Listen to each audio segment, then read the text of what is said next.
Recorded live at the legendary Red Key Tavern in Indianapolis, Indiana, this is Uncle Dan's Story Hour, featuring author and screenwriter Dan Wakefield, a master of the word, and host Will Higgins from the Indy Star. Uncle Dan's Story Hour is brought to you by Magnolia Pictures, distributors of the new James Baldwin documentary, I Am Not Your Negro, nominated for an Academy Award, and Taste of Havana Restaurant, Cuban cuisine, right here in Indianapolis. Thank you. Hi, everybody. Glad you could make it to the fabulous Red Key Tavern. We have three very special guests this evening. Bill Hampton, newly elected into the Indiana Basketball Hall of Fame and a member of the 1955 Crispus Attucks team that was the first black school to win a state championship in Indiana or anywhere else. We also have Miss Pat Payne. She is Director of Racial Equality with the Indianapolis Public Schools and has taught at IPS for 54 years. And we also have Phyllis Boyd, who is the Executive Director of Groundwork Indy, a community and youth development nonprofit group in Indianapolis. We'll talk to them in the second half of the show, but for the first half, I will be talking to Dan Wakefield about Emmett Till. Emmett Till is back in the news 62 years later. There are several new movies in the works. A new book came out last year, and another one is coming out this year. And in the new book, a revelation. The woman who claimed Emmett Till groped her recants her story. Emmett Till was the 14-year-old boy, African-American, from Chicago, who in the summer of 1955 traveled to the Mississippi Delta to the town of Money to visit his cousins. They went to a store in the one-horse town to buy bubble gum, and though details of exactly what happened remain sketchy, he probably wolf-whistled at the store's proprietor, a white woman named Carolyn Bryant. Later that week, in the middle of the night, Carolyn Bryant's husband and his half-brother dragged Emmett Till out of his uncle's house, out of his bed, and took him away. Till's mutilated body was found 3 days later in the Tallahatchie River. He'd been shot in the head, and one of his eyes had been gouged out. The kidnappers were charged. There was a trial. The entire nation watched. Dan Wakefield watched from up close. He covered the trial for The Nation magazine. Dan was one of the dozens of journalists who descended on the tiny county seat of Sumner, Mississippi, to record what happened. After a week of testimony, the all-white jury deliberated for 45 minutes before coming back with a verdict of not guilty. Today, the murder of Emmett Till is considered the touchstone for the civil rights movement. Rosa Parks would not give up her seat on that Montgomery, Alabama bus for another 3 months. In at least one interview, Parks said she was motivated not to give up her seat to a white person, at least partly out of a sense of duty to Emmett Till. Dan Wakefield is believed to be the last person alive who attended the trial. Such staying power. Dan, let me ask you, considering that blacks had been lynched in the South for at least a century, why was this case of such interest to the nation? This was the first case after the 1954 Supreme Court decision of desegregating the public schools. And after that decision, Brown versus Board of Education, after that decision came out for the Supreme Court, it was like the whole country was holding its breath, waiting to see what's going to happen next.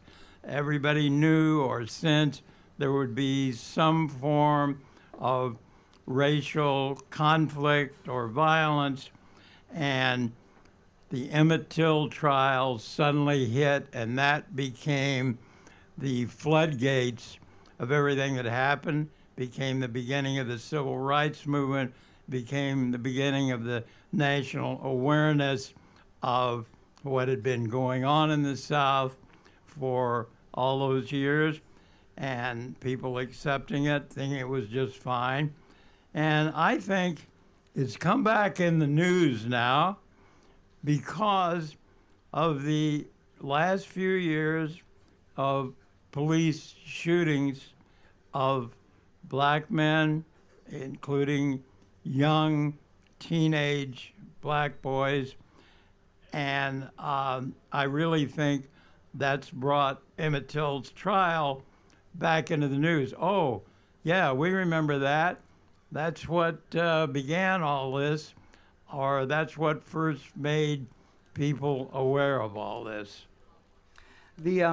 His body was brought back to Chicago, where his mother made the unusual decision to have an open casket. This is for a badly disfigured corpse, and tens of thousands of people filed by to have a look, and photographs of Emmett Till were published in Jet magazine. How important was that, do you think, in galvanizing public opinion? I think it was very important because it turns out, and this didn't even come up at the trial, but the evidence is pretty heavy, that Emmett Till was tortured before he was killed. And the disfigurement, there is an actual hatchet mark on his head. She wanted shown the brutality that was shown to this, administered to this 14-year-old boy to wake people up to what was happening. Let me ask you a professional question. How did you get this assignment? Here you were right out of college. You're 25, just 5 years 23. out. 23. Well, if you had been 25 then, that would make you really old now. Yeah, right. Yeah. But here you were just 5 years out of Shortridge High School, and you get this gig to cover the biggest story in the country for The Nation magazine. How did that come about? Well, it was a real fluke, one of the great lucky breaks of my life.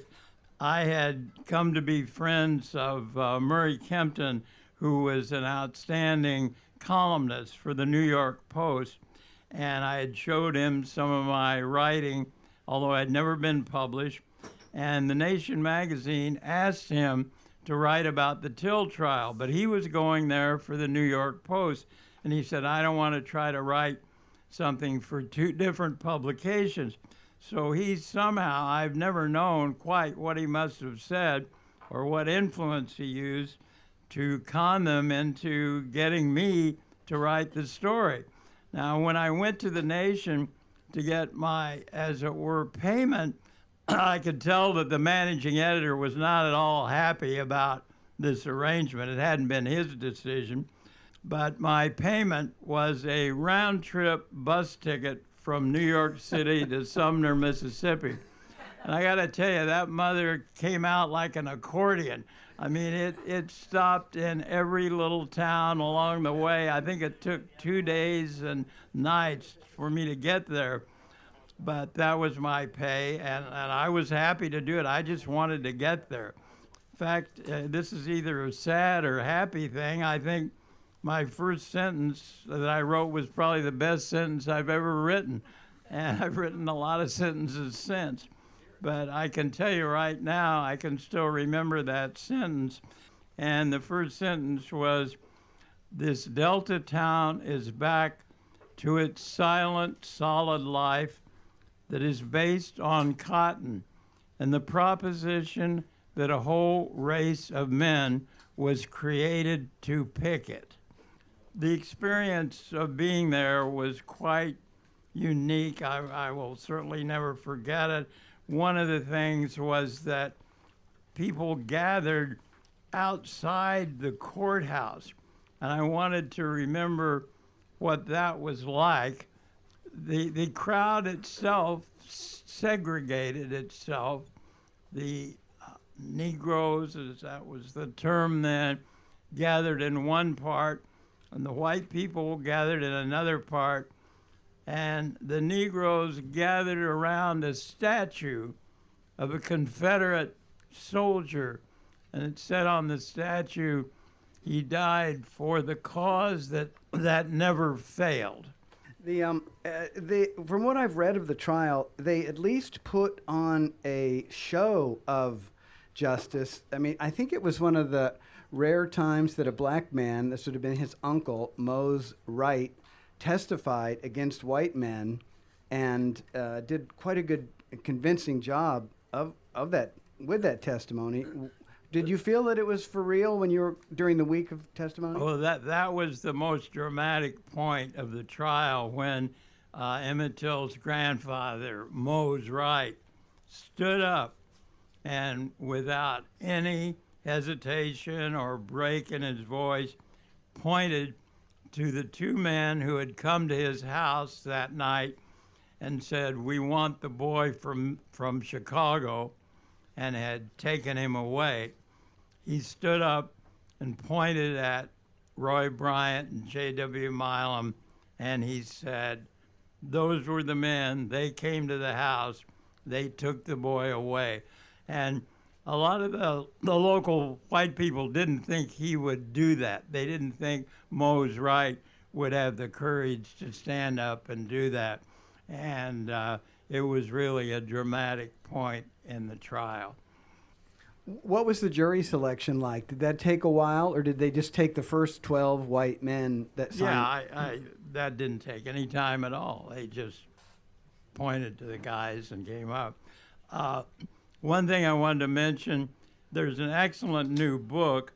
The man who interviewed me called me about 4 or 5 years ago, and he said, "I hope you don't mind. I know a lot of people must have bothered you, but writing this book about Emmett Till, I kind of have to call you because you're the only person who was at the trial who's still alive." So I must say he got everything right. I looked through all the quotes, everything was right.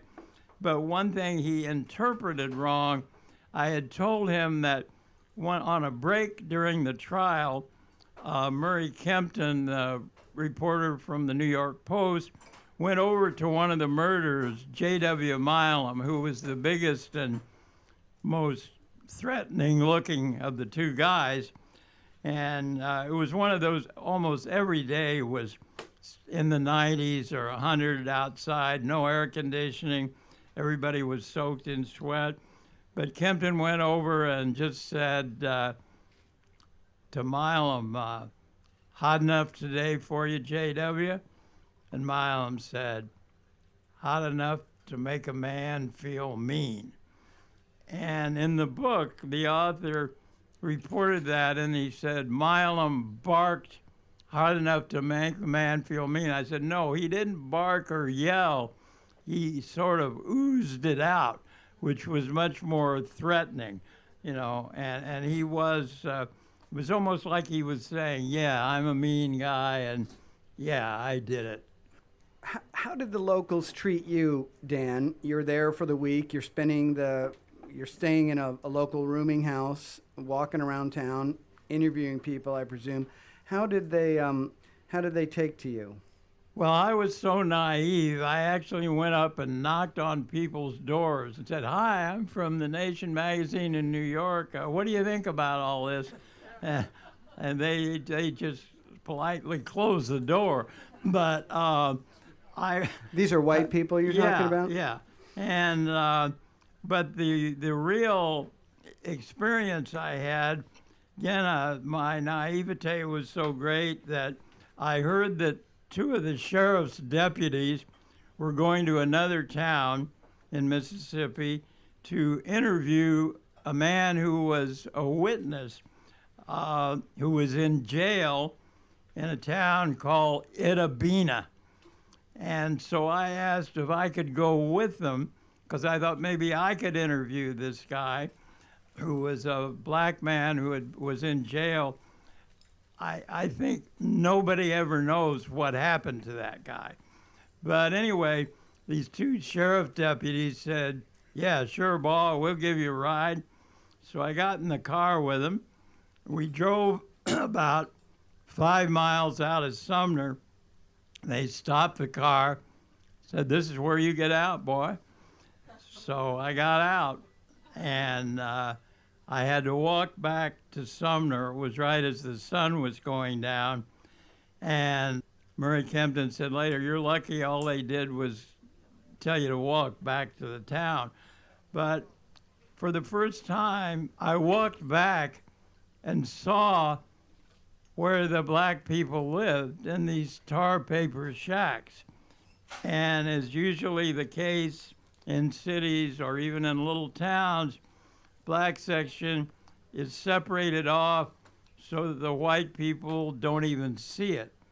And that was the case here in Sumner, that I accidentally got to see that section because of them, what they did. Did you explore that section then? No, I just wanted to get into my room in the rooming house. I didn't want to explore anything at that point. Well, I know you sympathized with the state that they were in, with African Americans were in the South in the 50s. But could you, growing up a middle-class kid in Indianapolis, could you put yourself in their shoes fully at that time? No, I don't think that I ever had, but the closest was in when I was in Montgomery, Alabama, during the bus boycott, and I had found two young boy and girl who were active in the civil rights movement, white kids, and they took me at my request to a white citizens council meeting. And you know, the White Citizens Council was supposed to be this sort of upper class Klan. They were supposed to be the Klan in business suits instead of hoods. So anyway, I went to this meeting and I had my notebook and I was taking notes. And after the meeting, I started walking out with these two young people. And 4 or 5 guys came up to me and started yelling at me. And they said, "We know who you are. You're not wanted here. We know who you are." And I turned around and said, "Well, I'll tell you who I am.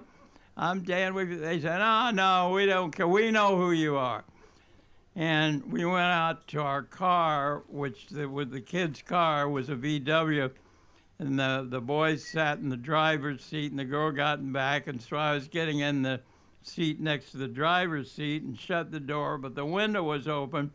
And so one of these guys reaches in and starts grabbing at me, wants to get my notebook, and he grabs and, tore my sport coat. And, it's really a different feeling when somebody's got their hands on you.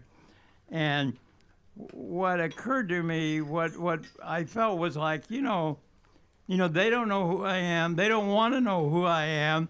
They're not attacking me because of Dan Wakefield or I went to Shortridge or anything. I just stand for something. I'm a symbol of something. And of course, I realize that black people are a symbol of something to all these white people who want to take out their frustration and ignorance on them. And it was a weird feeling. It was just a small incident of just really more symbolic than anything, but I felt I understood a little more from it. So then you come home after the trial. I mean, you got the heck out of there fast after the trial, as my understanding. And then you were back in New York City and you seek out James Baldwin. Tell us about that conversation. Well, James Baldwin I had met in the White Horse Tavern where the writers gathered.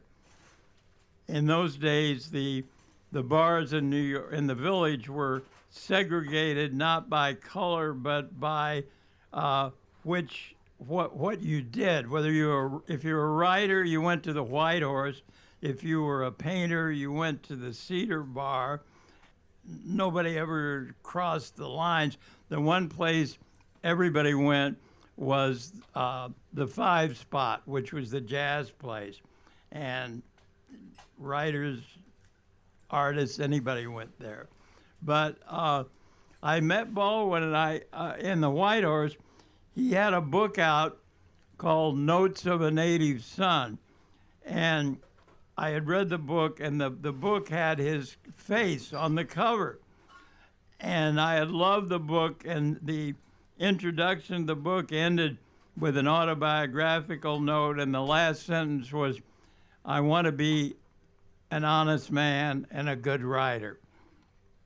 I thought, wow, you can't do any better than that. So when I saw him, I recognized him from his face on the cover, and I just went over to him, introduced myself, and I said, "I'm a writer." And at that time, I was writing a book about the Puerto Rican section of Harlem, Spanish Harlem. And he was very interested, and he invited me back to his apartment. And I used to go over there in the afternoons and talk and drink bourbon and listen to jazz records. And 3 or 4 other people would come around. And finally, when there got to be 6 or 7 people, he would take us all across the street to a Spanish restaurant called El Faro. And he, even though he had hardly any money at the time, he would write a check and buy everybody's dinner.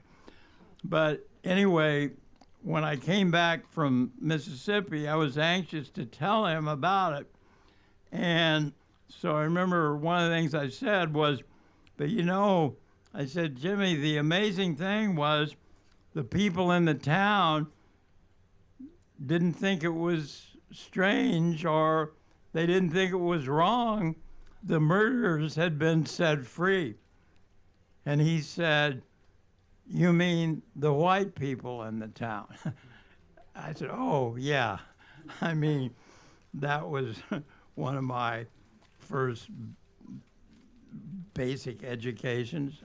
But Baldwin was a great figure, not only for that era, I think still today, but he was controversial in many ways, and he took part in the civil rights movement, but he was very torn because he was such a good speaker, and he wanted to take part in that, but he also worried about it taking him away from his writing. But since Baldwin was such a good speaker, he was wanted in that, and we're lucky enough to have a little cut of him speaking, which I'd love you to hear right now. I picked the cotton, and I carried it to market, and I built the railroads under someone else's whip for nothing. For nothing. The Southern oligarchy, which has until today so much power in Washington, and therefore some power in the world, was created by my labor and my sweat, and the violation of my women and the murder of my children. If one has got to prove one's title to the land, isn't 400 years enough? 400 years, at least 3 wars. The American soil is full of the corpses of my ancestors.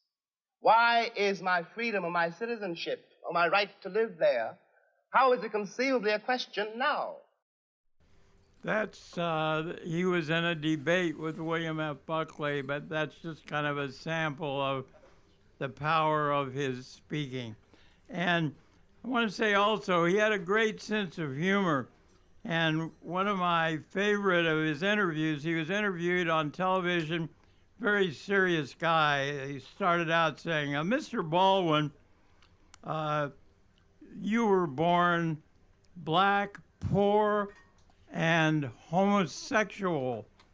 Did you feel you had 3 strikes against you?" And Baldwin said, "Why, no, I thought I'd hit the jackpot."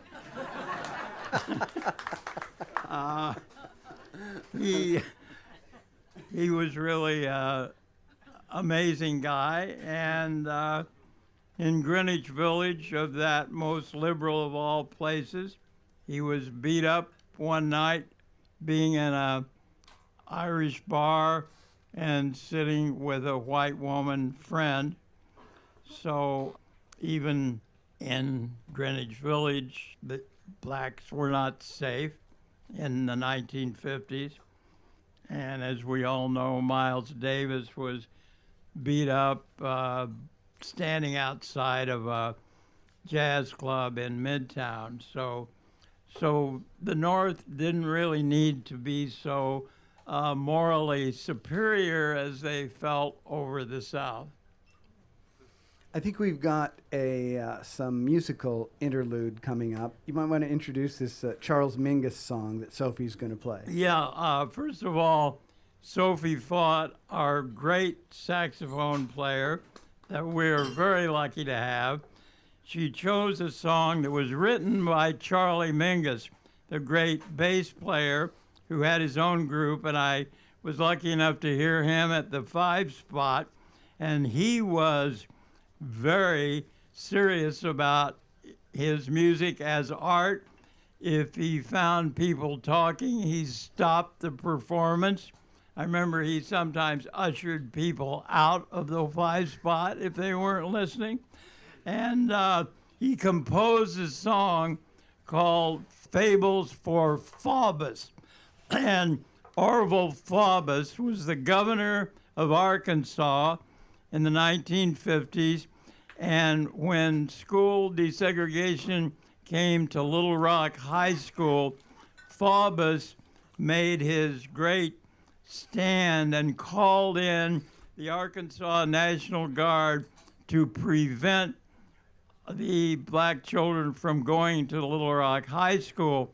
So then President Eisenhower federalized the National Guard and had them protect the children. Faubus, in his defiance, shut down Little Rock High School for an entire year. White and black and every students were all deprived of their education for a year. So Sophie is going to play the song that Mingus wrote, Fables for Faubus.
You're listening to Uncle Dan's Story Hour with author Dan Wakefield and host Will Higgins from the Indy Star. Our guests are Hall of Famer Bill Hampton, Pat Payne, the IPS Racial Equity Director, and Phyllis Boyd, Director of Groundworks Indy. Ladies and gentlemen, we're honored to have with us tonight Bill Hampton, who has just been inducted into the Indiana Basketball Hall of Fame as a member of the starting guard on the famous Oscar Robertson team that won the 1955 state championship here. Was the first state championship by school from Indianapolis, by any black high school in Indiana or in the United States, as it turned out.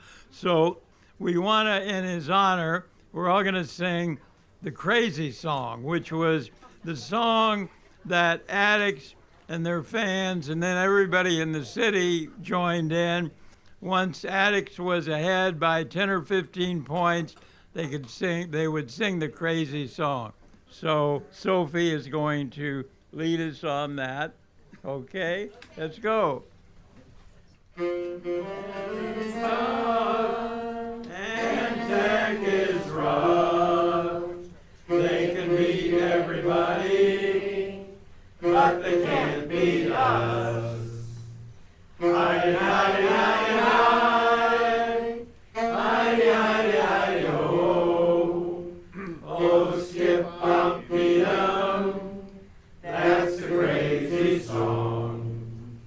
Let's score some points right over the line, but they never did mind.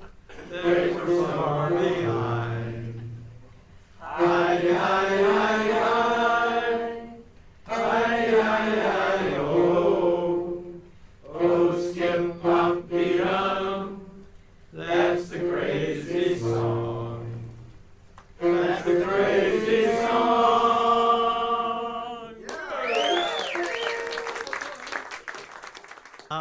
Okay, Bill.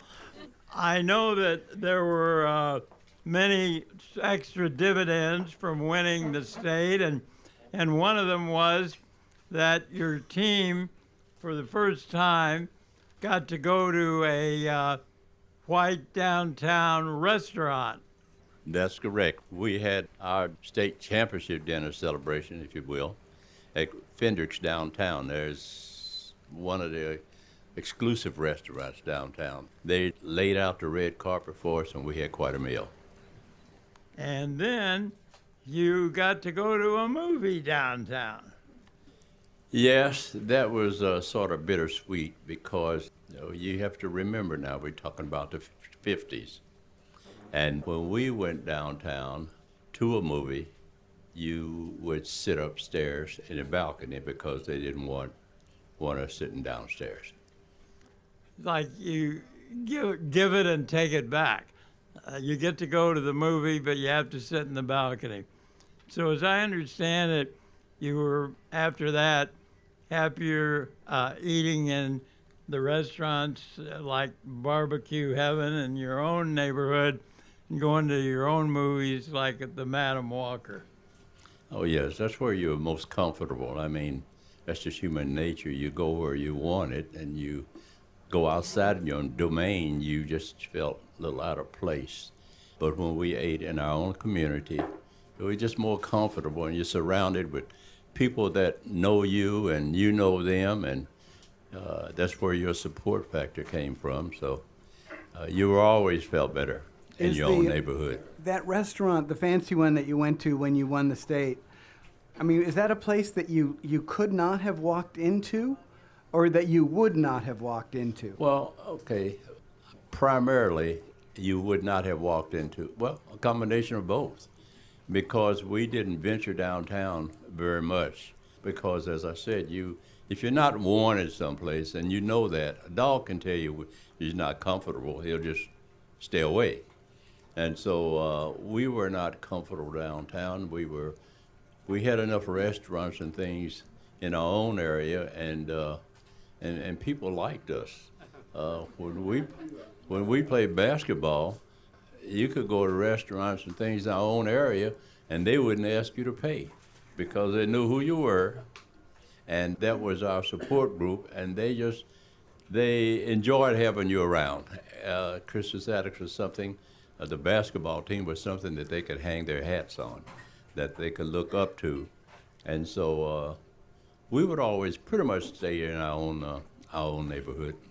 Well, it to me illustrates the ignorance that comes from not knowing, from segregation, really.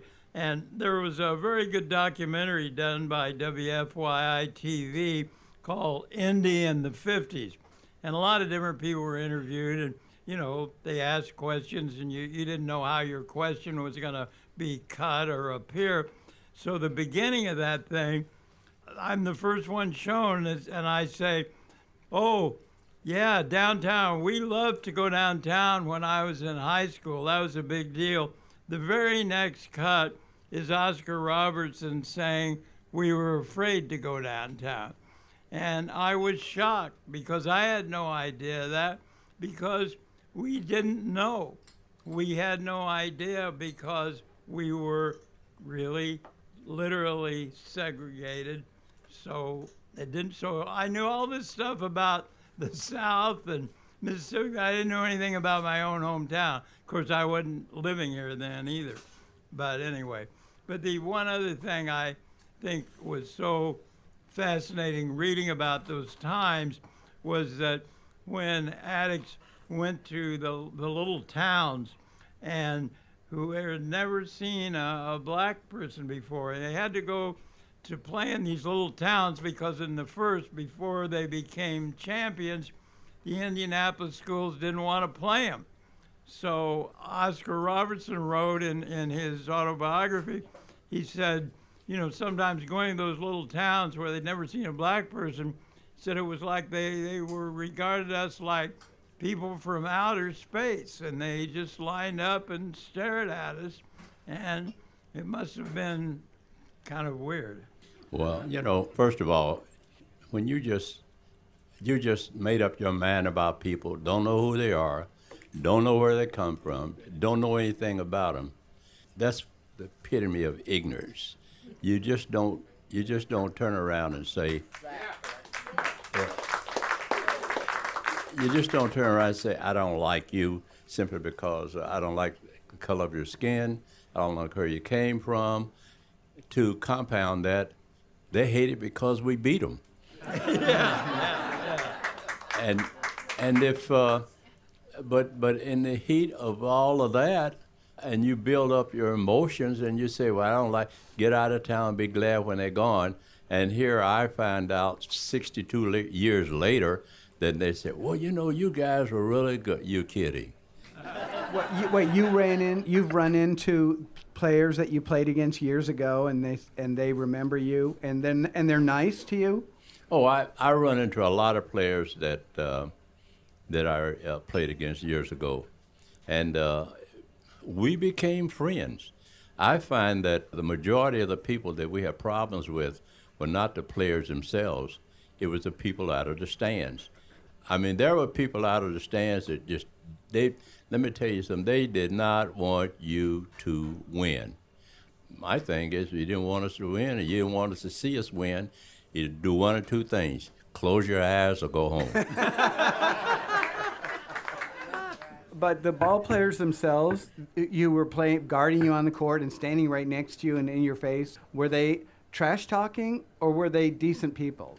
Did they respect you as athletes? Oh, they respected us somewhat, but when you trash talk, you got to have something to trash talk about.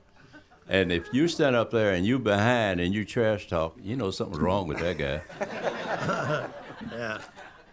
Well, I appreciate that. And then I want to ask Pat Payne, who has been 54 years with the Indianapolis public school system and is now leading a new effort in racial equality, and tell us what you're doing to do that.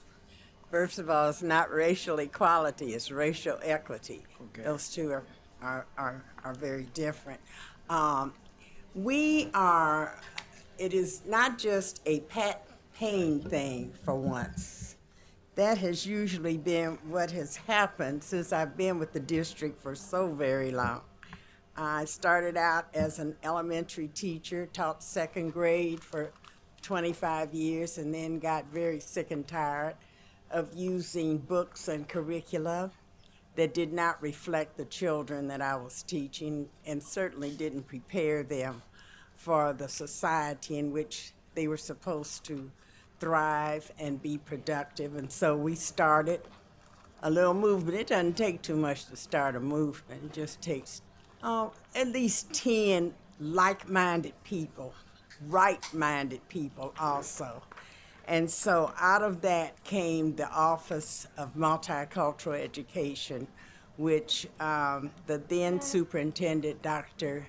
James Adams was his name, asked me to come out of the classroom and start that office. And out of that has grown the Office of Racial Equity. And so we have 19 pilot schools. This effort just started in the late 2015, and we just added more pilot schools. And this is a 2-day training that everyone on the staff in these schools goes through. We don't allow them to talk about any ism but racism, because we feel that racism, that's the bookends that holds all the other isms together. And so we want teachers and other members of the staff to feel comfortable talking about this. It is not until you feel comfortable having conversations about this that you are going to be able to see change happen. And so out of this experience, we want teachers to be able to question why Black children are always at the bottom of the academic scale. Why is it that they come out of the womb as geniuses, but the farther along they get in the society and in the school, something very ugly happens. And so their full potential is not realized, because when you are thinking, first of all, that all Black people are poor, which isn't true, but when you are thinking that poverty and low performance are synonymous, then that's the way you're going to act in the classroom. So we are very, very happy. I am personally happy to see this finally happening in our school district as a district initiative. This is a board initiative. This is a superintendent initiative. And we think some very, very positive things are going to come out of it, not only for the school district, but for the community. Because if things go well in the school district, then it's also going to happen in the community. Yeah, that's great. I'm really glad. And I know that having done that workshop, that it distinguishes between racial prejudice and racism. And that racial prejudice, if you don't like somebody of a different race, but racism is built in Structural. to the structure Institutional. of this nation. Yeah. And that's what people are not aware of and have to be aware of to make any change. And it's very different from individual prejudice. Yes. And we always likened it to the fish in the water. People are so busy trying to take care of the fish that they aren't looking at the water, the poisonous water in which the fish are floating. Yeah, thank you. Phyllis Boyd has an interesting story. Do you want to talk about Carol Jenkins? Yeah, so Carol Jenkins was a cousin of my father and my aunt who actually attended Attucks. My father graduated in 1950, the same year, Dan, that you graduated from Shortridge, correct? Yeah. Right after he graduated, he joined the Air Force, and while he was away in 1968, Carol was in Martinsville and was murdered. She's an African-American young woman. She was 21, and she was murdered because she was Black. 2 men saw her, stopped her, and murdered her. And she was selling encyclopedias door to door. She was selling encyclopedias door to door, got separated from the 3 other youth workers that she was down there with, and was attacked. As I understand it, the town of Martinsville was going to make some memorial for her and then decided against it, or what was that? The night that all this happened, when she got lost and she was being followed by these two men in a car, she sought refuge at a house, and the house happened to be this young couple who took her in, tried to help her out, and actually the young wife went with Carol to walk around to try to find her colleagues. They never found them. They parted ways, and they tried actually to convince Carol to go back to the house with them and spend the night, and she's like, no, I'll find them, and she didn't. So this young couple actually, I think, spearheaded the effort to have a memorial for her. It had gone through the process of almost getting approved, and then it was denied. There was some public pushback about it. Phyllis works with children in her organization. She's executive director of Groundworks Indy. So tell us how you help children there. We employ youth to work on community-based projects, and we're focused in the northwest area of Indianapolis. Those of you that know it's primarily an African-American community. It's been hit over the years with a lot of disinvestment. So there's a lot of vacancy, abandoned buildings, vacant lots.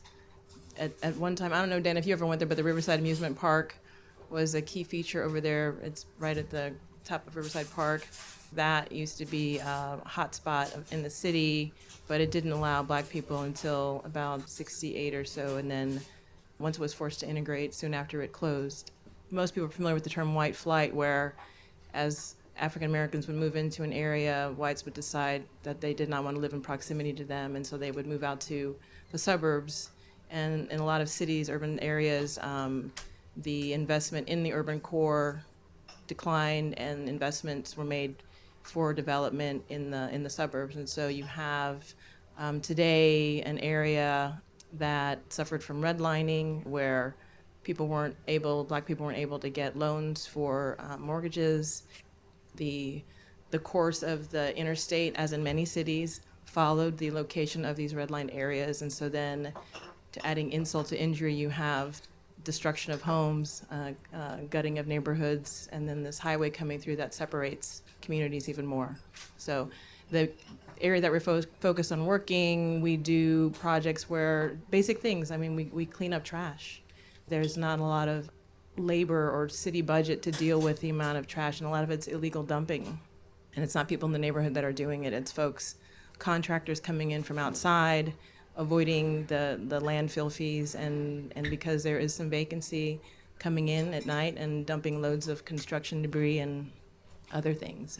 We plant trees, we make beautiful gateways, so basically work in the built environment that helps to make the area more beautiful for everyone. And the part of the work that we do isn't just about having the kids work on the projects, but it's about helping them understand why the area looks the way it does. It wasn't the fault of their parents, it's not the fault of their grandparents, it's the system of basically structural racism and institutional racism that has created neighborhoods that look a lot like this all over the country. Yeah, and I remember you and I were once when we, Bill was there too, when we tried to show Betsy's movie about the Addicts team, and there was a discussion afterwards. Somebody said something about redlining, and a man said, "Oh, that's all gone. That doesn't exist anymore."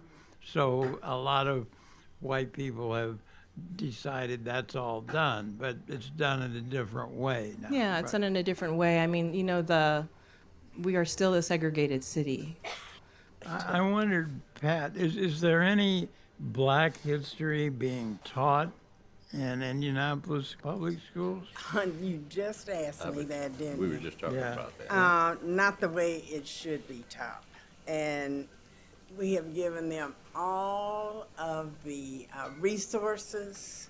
We've got the Christmas Addicts Museum sitting right there that's been there since 1998.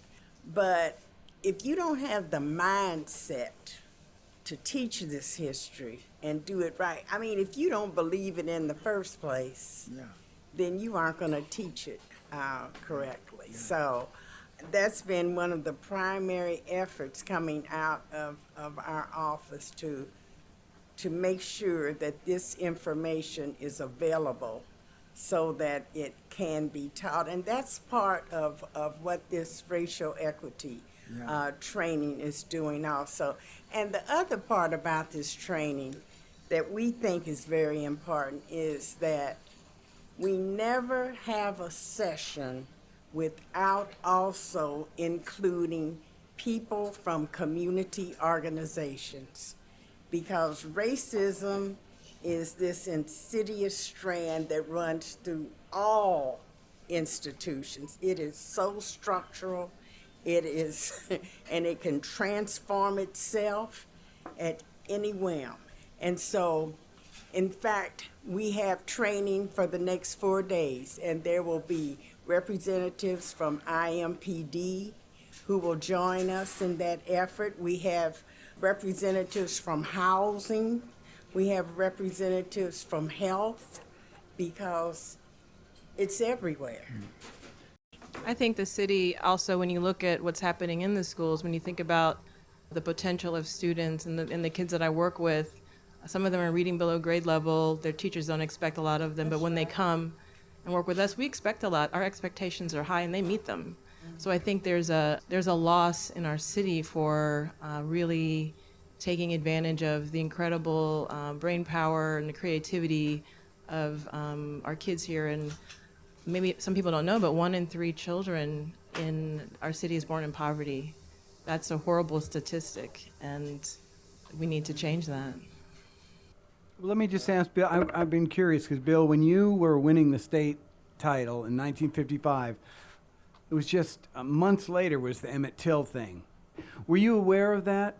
Did you follow that trial? Were you aware of what happened, and what did you think? And did you change your behavior because of it? Well, not as much at that particular time, but, that was, my goodness, that was all over the country, what had happened there. And you think about the impact that it had, but, yes, I think about it. And if it's buried, and it's great that it's coming up today, because it's something that needs to be addressed. The Emmett Till situation could happen tomorrow all over again if we're not educated to the fact that there is racism. There are people, as we sit here, as we speak, out there practicing something to do. I mean, we're held hostage. We are literally held hostage right now by racism. And if we don't address it, if we don't turn around and try to do something about it, it's simply going to grow. Did I know about it? Yes, but everybody else in the country knew about it. Things like that are beginning to happen all over the country, and it's like it's commonplace anymore. And why? Because it's ignorance. We're not being educated to the things that we need to do to wipe out something like that. Well, Emmett Till is today. Philando Castile, Alton Sterling, that's today. That is the modern day lynching. Right. And we have state-sanctioned killing, murdering of innocent people. That's happening today. That's the relevance, and it's not hyperbole to say that. And the ignorance is about, and those of you that have done any kind of work in thinking about racism and learning about it, is implicit bias, right? Implicit bias rooted in fear. And so you have someone that sees a black person and all they can think is, I'm afraid. They're a threat, without ever really questioning that thought that comes up, that feeling that comes up. And that's part of the ignorance today. That's a huge part. That's a part that is killing people. I think a lot of people think that it's black people that that this is our problem and we're the ones that are gonna have, but that's just not true. First of all, it's everybody's problem, but I think it's white people's problem also. If you would just look around and think, if they had a choice, and that's what people got to realize from day one, you don't have a choice. No one said when you were going to come here, and no one says when you're going to leave. No one turn around and says you are black, or you're going to be white, or you're going to be red. It's not your call. That's done by a higher being. And if you say, raise your hand as to how many people that are white would like to be black, and to be truthful, what's going to happen is you're not going to have nearly as many hands. No, you're not going to have any hands. Okay. But then you know what? That's not bad, because what I just got through saying, it wasn't your call. But could you, under the circumstances, could you survive under the things that our parents, our grandparents, and our great-grandparents had to do, come along? I don't think so. I know I couldn't, and I couldn't stand up under that. Yeah. Yeah. You know, one thing, I know one of the politicians said something about, or commentators, something about, oh, well, like, why do they keep bringing up slavery? Just if you imagine that your great-grandfather and great-grandmother were sold to somebody else, and their children were sold for money to somebody else, to another place, and you'd never see them again. That's right.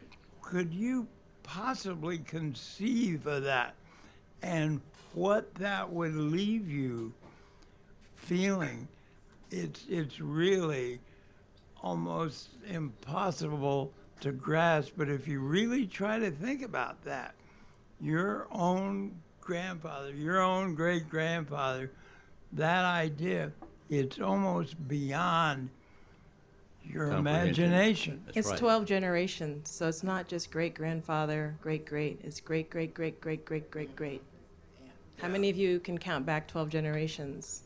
Yeah. That's how long it lasted. And there's a connected line between that and where we are today with things like mass incarceration. It's not, and for those of you, there's a lot to it, so I can't go in on the details, but just read Michelle Alexander's book, The New Jim Crow. Yes. Very well documented. The She's a New legal Jim scholar. Fantastic book. It's part of our DNA. Well, I tell you, I know that talk is cheap, but at least in 1950 we couldn't be having this talk. So that's some little scrap of It's some nice to damn end on thing. an up note. Somebody throw a brick. Yeah, that's what I'm struggling for. Somebody threw a brick through that window out there. Yeah. Conversation is very, very important. That's right. Yeah, I we're mean, having one. it really is. Good. Just to get people talking together Yeah. is very important. And especially if you can get them talking and having a drink. So, Absolutely. at the Red Key, the legendary Red Key Tavern of Indianapolis. I think Thank that's a you. good ending. Thank you. We'll end on that. Yeah, thank you.